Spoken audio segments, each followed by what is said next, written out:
Hola a todos, bienvenidos a otro sábado filosófico más aquí en el Pensamiento en Llamas.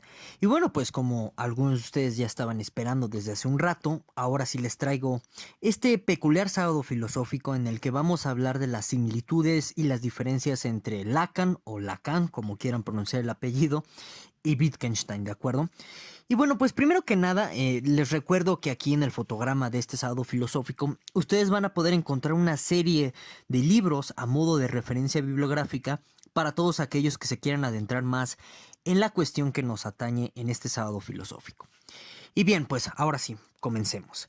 Miren, primero, antes que nada, a mí me gustaría comentarles abiertamente que pues en virtud de que yo no tengo una formación así como lacaniano, ferviente, ni de hueso colorado, ni nada así por el estilo, pues todo lo que yo les diga aquí de Lacan, pues tómenlo como un acercamiento demasiado básico. Recordemos que la obra de Lacan es monstruosa, entonces pues existe pues aquí entre la audiencia del Pensamiento en Llamas uno que otro lacaniano que nos pueda informar más, iluminar más respecto a algunos puntos que yo vaya a decir aquí. Bueno, pues son bienvenidas todas las opiniones y todas las discusiones que podamos generar a partir de lo que yo les vaya a decir en este sábado filosófico. Ya saben que pues siempre con la moderación y el respeto en el debate y demás, ¿verdad? Bueno, entonces dicho eso, permítanme decirles que a mi consideración uno de los puntos más importantes o más significantes de la obra de Lacan, a partir del cual nosotros podamos definir en qué consiste su pensamiento, pues tiene que ver con esta noción tan particular de inconsciente. Y a partir de ahí nosotros podríamos ir desenvolviendo pues diferentes postulados filosóficos, sobre todo en materia de filosofía del lenguaje, que, bueno, pues aquí provisionalmente vamos a usar el término de holismo semántico para referirnos a una persona que cree que todo es lenguaje, es decir, que la realidad está configurada, que está definida, que está constituida a partir del lenguaje y que más allá del lenguaje no hay nada. Entonces, a mi consideración, Lacan, en este sentido tan particular que les vengo diciendo de holismo semántico, bueno, pues Lacan es un holista semántico.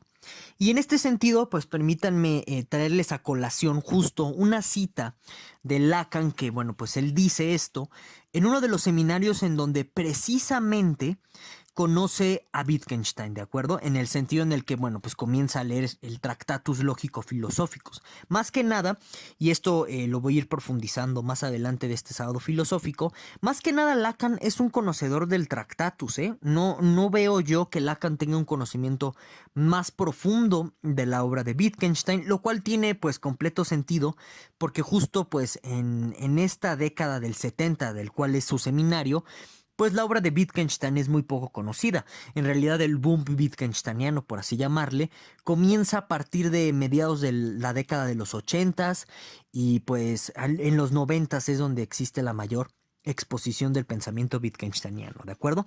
Bueno, entonces, como les decía, les voy a leer una cita de este seminario de Lacan, en donde él está considerando varios aspectos de Wittgenstein, ¿no? En concreto.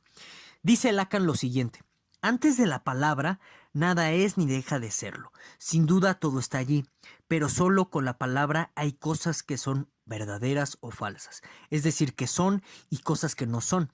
La verdad se abre camino en lo real precisamente con la dimensión de la palabra. Antes de ella no hay verdadero ni falso. Y en ese mismo seminario, Lacan afirma sobre Wittgenstein lo siguiente: no hay metalenguaje que pueda ser hablado. Más aforísticamente, no hay otro del otro, ¿no? Bueno, entonces, estas dos afirmaciones lacanianas con respecto al Tractatus nos confirman lo que yo les venía exponiendo como este holismo semántico que viene postulando Lacan en este periodo de pensamiento lacaniano, ¿no? O sea, claro, hago esa acotación porque, bueno, pues por supuesto es posible que, no sé, en algún seminario extra que yo no conozca o que muy probablemente no conozca porque tiene muchos, se contradiga o diga que no es el caso, qué sé yo, ¿no? En fin, en este punto, cuando concretamente Lacan está interactuando con el Tractatus de Wittgenstein, está diciendo este tipo de cosas. Entonces, este tipo de cosas, de nuevo, les comento que nos afirman la idea de que Lacan es un holista semántico en el sentido que yo les venía manejando, en el sentido en el que Lacan nada más cree que el único real que existe se da en el ámbito del lenguaje. Y precisamente eso es algo muy interesante porque ya nos habla de un primer punto de encuentro, por así llamarlo, entre Wittgenstein y Lacan. De pronto existen estas lecturas del Tractatus de carácter holistas, en donde, bueno, pues según estas lecturas, el Wittgenstein del Tractatus todo es lenguaje. Uy, ese es un debate enorme. ¿Por qué? Porque curiosamente, aquí lo que cabría preguntarse con respecto al Tractatus de Wittgenstein es qué determina los hechos en concreto, si es los retratos del hecho o el hecho en sí mismo. Porque recordemos, en este sentido tenemos todo un curso sobre Wittgenstein aquí en el Pensamiento en Llamas. Nada más voy a explicar brevemente esto que se conoce como la Picture Theory del Tractatus. Recordemos que para Wittgenstein, el Wittgenstein del Tractatus, en concreto del cual estamos hablando, los retratos, el lenguaje, son retratos de los hechos, ¿no? Y no cualquier lenguaje, un lenguaje factual, un lenguaje con el cual nosotros hablamos de hechos, ¿sí? De cosas que están ocurriendo en la realidad. Entonces, una lectura muy cuidadosa del Tractatus nos va a permitir ver que en realidad Wittgenstein no es un holista semántico en el Tractatus, sino que todo lo contrario. Lo que está diciendo Wittgenstein es, si el lenguaje tiene tal forma lógica y el lenguaje tiene esta estructura pues de componentes a partir de nombres simples y demás, es porque está imitando a los hechos. El lenguaje es un espejo de los hechos. Entonces, en este sentido, van a ser los hechos los que determinen el lenguaje y no el lenguaje a los hechos. Es por eso que Wittgenstein no es un holista semántico. Ahora, además, si nosotros somos muy atentos con respecto a lo que nos dice Wittgenstein en el Tractatus, bueno, Wittgenstein no piensa que todo sea lenguaje. Wittgenstein cree que existe algo más allá del lenguaje, simplemente que pues ese algo nos es inaccesible.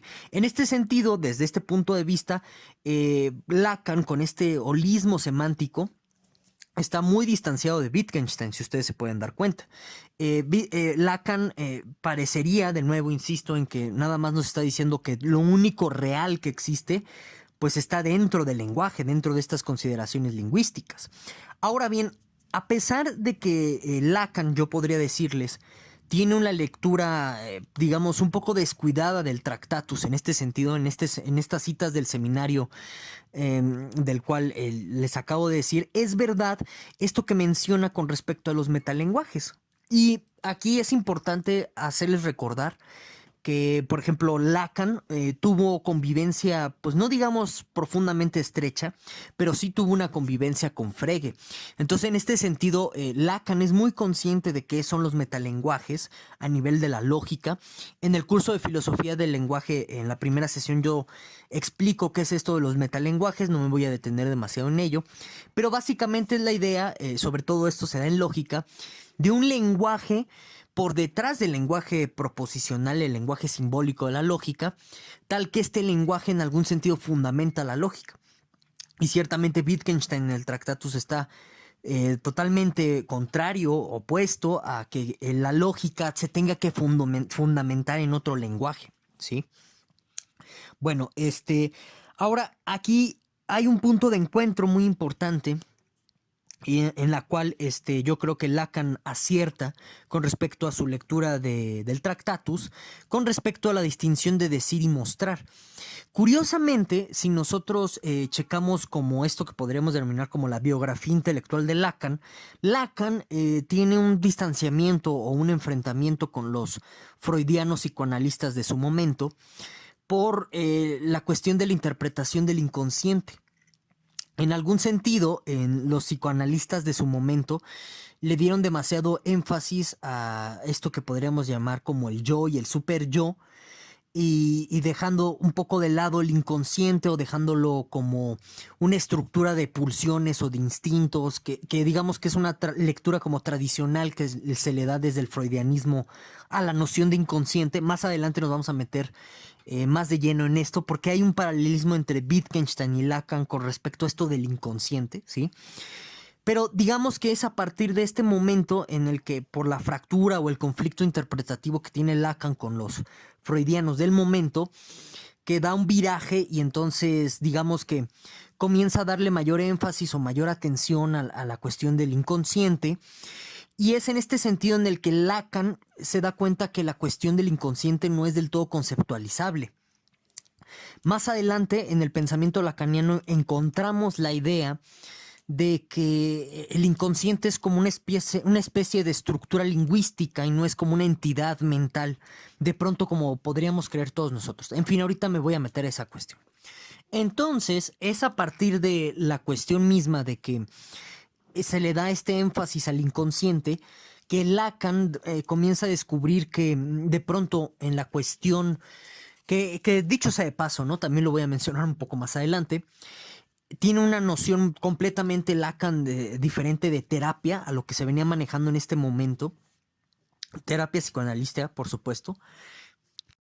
Entonces pareciera que Lacan se da cuenta que el inconsciente, al no ser una unidad conceptualizable, que tiene completo sentido y para mí yo creo que aquí Lacan acierta por completo.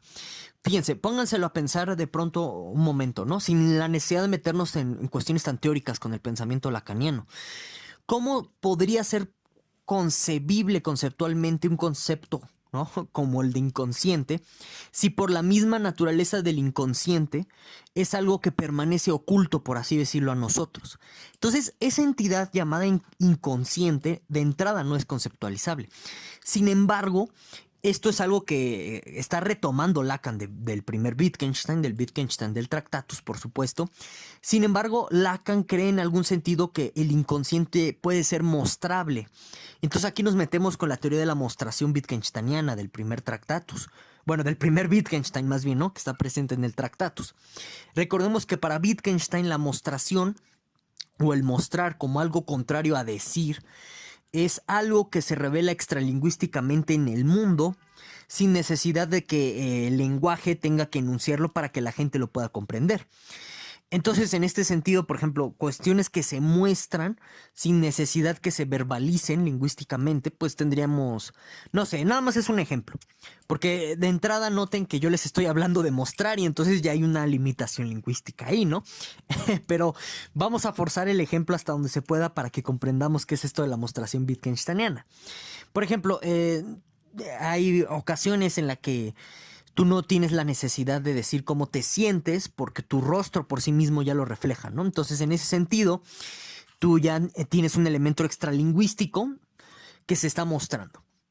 Entonces, en este sentido, me parece que Lacan es lo que trata de hacer como en su misma refundación de la terapia psicoanalítica con respecto a la mostración del inconsciente, hacer que el paciente o esta persona que se está adentrando en la terapia se le pueda mostrar ciertas cuestiones que están ahí ocultas detrás de este nombre que usamos para denominarle a esta cuestión oculta, ¿no? Que llamamos inconsciente, ¿de acuerdo?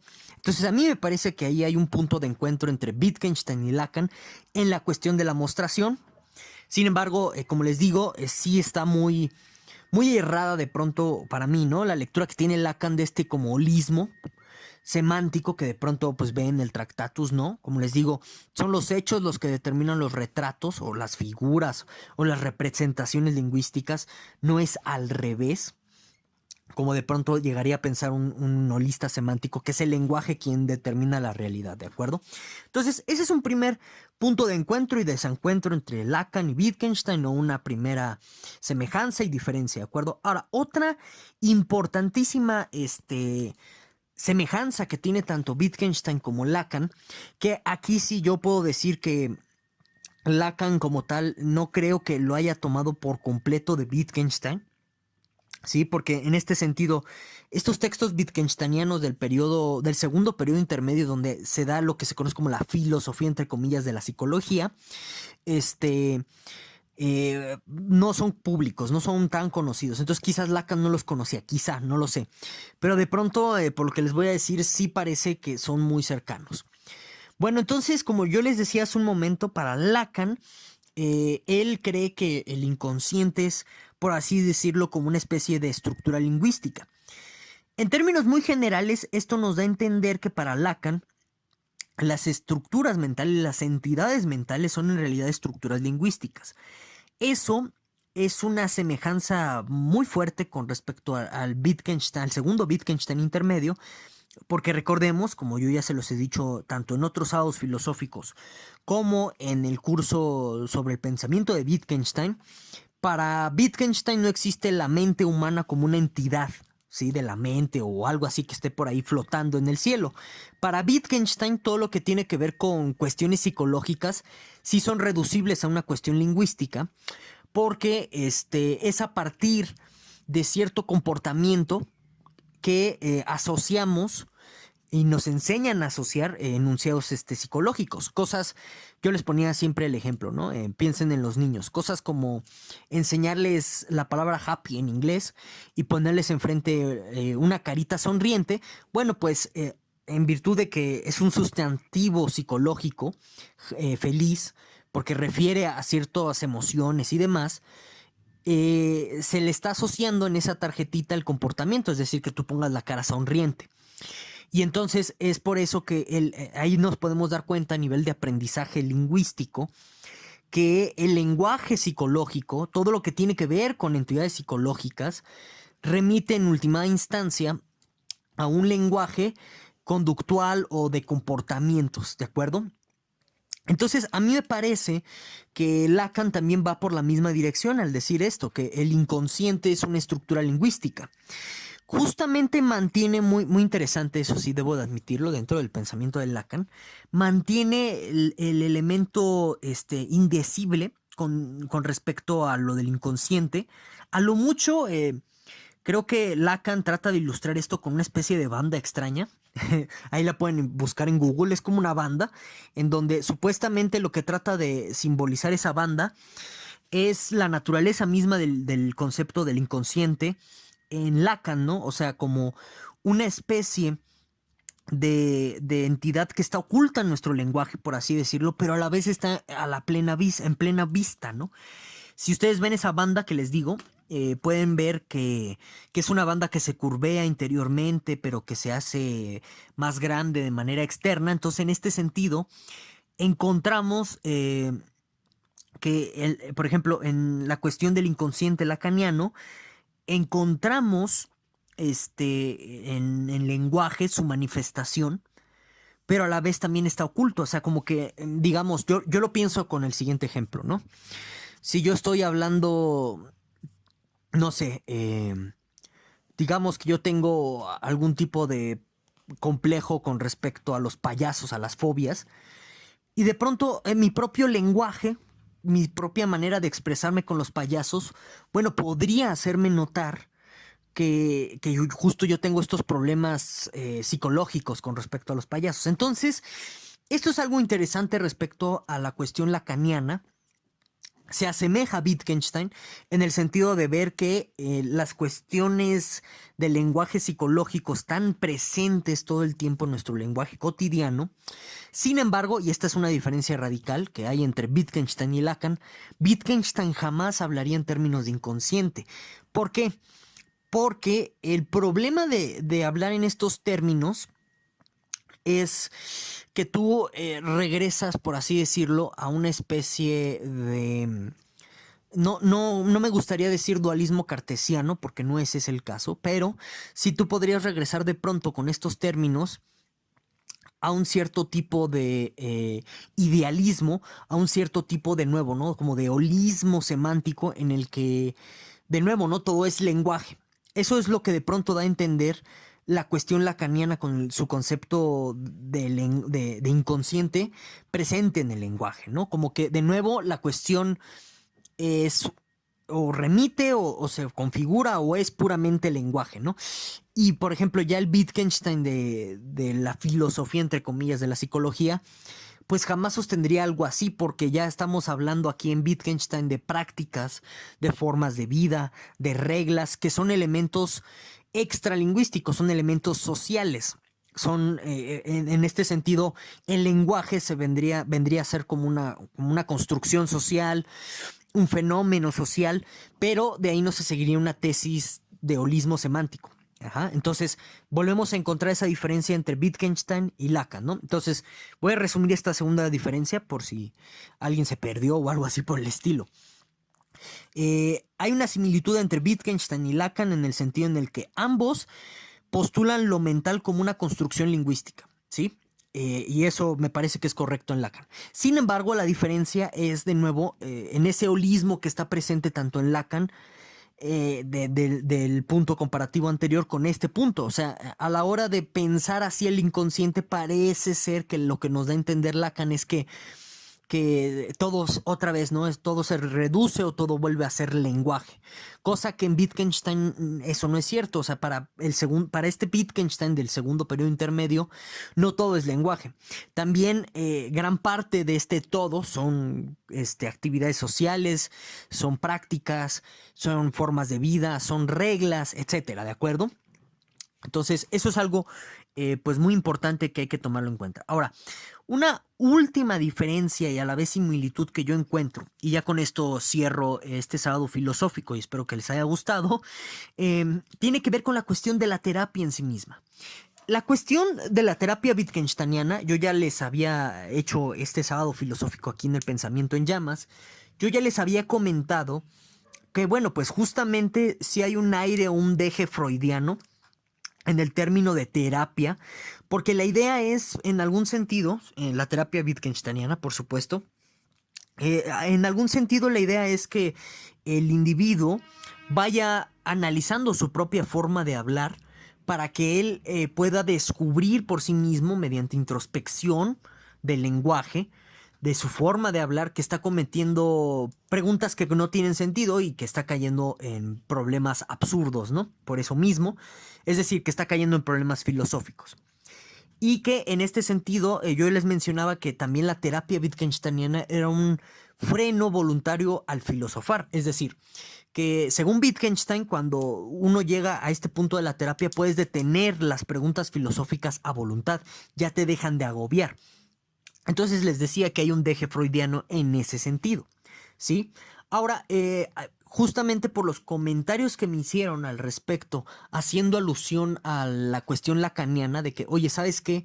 Porque yo les comentaba en ese estado filosófico, ¿no? Que una diferencia al final del día entre la terapia psicoanalística freudiana y esto que podemos denominar como la terapia wittgensteiniana era la intención como curativa y en este sentido la intención normativa que hay detrás, pues al final del día de la psicología en general, ¿no?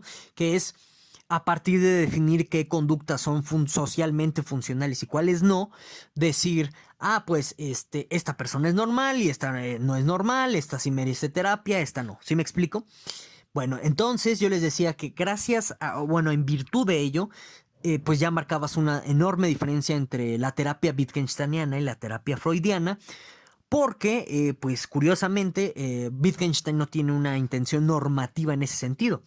De hecho, si ustedes revisan muchos prólogos, muchas introducciones de textos wittgensteinianos, sobre todo la del Tractatus, se darán cuenta que siempre Wittgenstein estaba en la actitud de esto es para aquellos que tengan pensamientos similares a los míos, esto es para aquellos que tengan inquietudes similares, etcétera. Y en este sentido no hay una intención de coerción o de obligar a los demás a ser terapiados, ¿no? Así como el Pensamiento en Llamas, o sea, al final del día, si tú estás escuchando y viendo estos videos, es por voluntad propia, es porque a ti te interesó, yo no te obligué.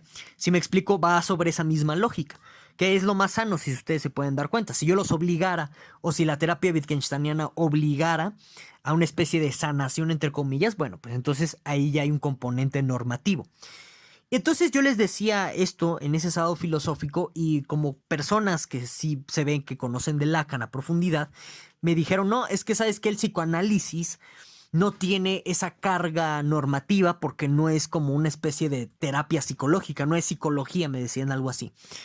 Al principio no los entendía ya hasta que pues pude revisar mis notas sobre Lacan y pude cotejar más a fondo el punto de vista y entonces me doy cuenta que sí existe ese paralelismo entre la terapia lacaniana psicoanalítica y esto que se conoce como la terapia wittgensteiniana. ¿En qué sentido? En que en algún sentido la terapia lacaniana no se muestra normativa, por lo que yo puedo observar, sino que lo que trata de hacer es inducir simbólicamente, en ocasiones, a los individuos a su propia introspección para que ellos mismos puedan por así decirlo, superar sus problemas.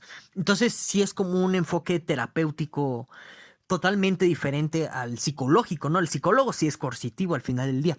El enfoque que está manejando el psicoanálisis lacaniano no va por ese sentido. Entonces, en ese sentido, tienen razón. Y hay una similitud ahí entre Wittgenstein y Lacan.